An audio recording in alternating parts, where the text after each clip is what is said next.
Politics and Society podcast. So, just after finishing the last of the presidential debates, Marv, what are some of the main takeaways from that? Yeah, kind of same sort of talking points really, so nothing too surprising if you've been kind of following it as much as we have. Yeah, I get the feeling in general, I'm feeling a lot of fatigue from a lot of voters. I think people are they made their mind up what they were going to do, who they were voting for, and even if they were voting or if they were spoiling their vote, I feel people kind of made their minds up probably 2 weeks ago. I feel a lot of people are saying the campaign has it's got a bit nasty. Again, these elections do get kind of personal and nasty.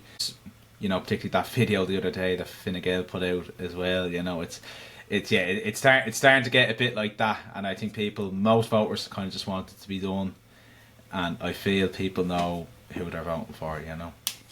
Yeah, I think you're dead right, and that video was quite bizarre, to be fair, and it has over 1 million views as well, which is ludicrous, bizarre, and unbelievable. Honest to God. But yeah, like you're saying though, it is very exhausted, this election. It's the same points over and over, and I know we've only 2 candidates, but it just feels like it's just repetition over and over, the same questions. Connolly's getting asked, about her trip to Syria. She's been asked about the ethics behind employing somebody who was convicted in the special criminal court, Uh-huh. And then this whole the barrister thing about the barrister, and like should she be declaring who she's representing, and before how many times. I was even watching last night in Virgin Media, Barry Ward was talking about it as well, and like Ivana Bacik as well has come out, and she's kind of defended Catherine Connolly as a barrister as well. So was the Minister for Justice. Yeah, so it's just one of them things. Like, it's as Gavin Riley put out a brilliant article in the Meath Chronicle, and it was titled "The Way to the Oris is to Convince, Not to Criticise." And that's the way the election has unfolded. It has been convincing versus critique, and we saw Heather as well been asked a few questions, the same things. I thought it was quite interesting though. Do you know when she brought up about the fox hunting? How many times take a shot every time you hear her talk about rural pursuits. Well, see, this is it. Pursuit. I'm sitting here, I'm hearing rural pursuits, and I'm thinking, the next time Sinn Féin get asked about what happened to Shergar, that was just a rural pursuit. Do you know what I mean? Just, it's going to become some little tagline, like it's like rural pursuits.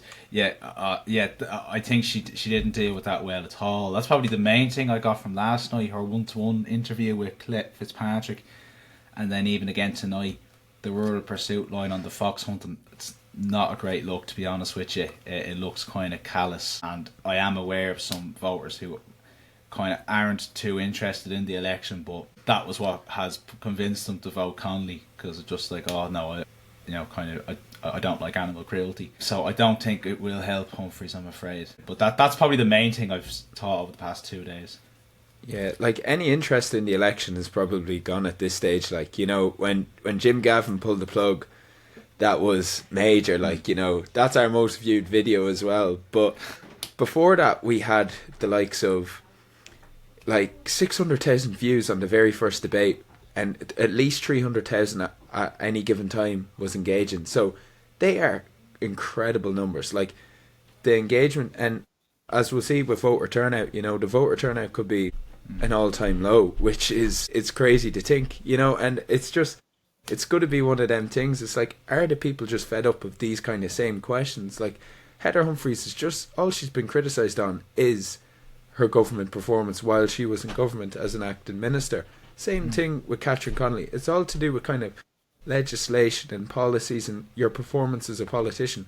There's been none of the vision for what you want to do as a president. The only questions they're asked are like, are you going to welcome Trump? Like, come on. It's like the Irish presidency is, because it's such a ceremonial job with very limited constitutional powers, it's a very personable kind of election, and the people like to vote for who do you like. It's a real personality contest, these elections. It's kind of like why I like these elections, because they're different. And it's kind of, yeah, you had the opportunity to vote for someone like, who do you like? You're not really voting for policy. You're not voting for any of that sort of stuff. It's all about who would you like to be the first citizen of the republic. You know, who would you like to represent the nation, the head of state. So that's, again, I feel like Jim Gavin, as you said, that is the story of the election. That changed everything. Because even if Gavin had still been in the race right now, you'd still say it's all going to come down to Gavin's transfer. How close is Humphreys and Connolly going to be? Is Jim Gavin's transfers, are the Fianna Fáil voters going to go with Humphreys, or are they going to go with Connolly? But I think once he's dropped out and it became a personality contest between Catherine Connolly and Heather Humphreys, you know, I think Connolly has that. It was one thing I was thinking with her, that I was thinking, you know, does she have the personality, the popularity, the kind of public recognition to be the president of Ireland? And I think she's done a good job in that regard. That, you know, all them viral videos with the kicky uppies and all that stuff, that has actually introduced her to a whole generation of voters who didn't even know who she was.